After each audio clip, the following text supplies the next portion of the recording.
পেলাম। এই আপনারা দেখেন কি বড় কই মাছ, এই দেখেন অনেক বড়। আপনাদের মাঝে না আসলে না নয়, আমি আমাদের জালকুড়ি ৯ নং ওয়ার্ডের কিছু উন্নয়নের কিছু দৃশ্য তুলে ধরছি। এই আমাদের জালকুড়ি থেকে নয়ামাটির রাস্তাটা গেছে, এই রাস্তাটা এখনো উন্নয়ন হয় নাই। আমি আছি দরিদ্র না বড় লোক ইউনিয়ন, তারপরেও এত উন্নয়ন হয় নাই। এই রাতভর ঠাডা ভরা বৃষ্টি হয়েছে, ঠাডাতে এই থেকে খাল থেকে কই মাছ উঠেছে। দেন কত মানুষ এই মাছ রাস্তাঘাটে তুলে পাইতেছে। আমিও ভিডিও বানাতে আইসা মাছ পেয়ে পেলাম।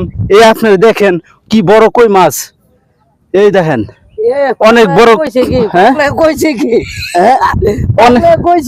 অনেক বড় কই মাছ না, এই যে আছে। অবশ্যই এই রাস্তাঘাটের উন্নয়নের নতুন এমপি নতুন সরকারের কাছে আবেদন করছি, এই রাস্তা যেন আরো উন্নয়ন করা হোক। ধন্যবাদ।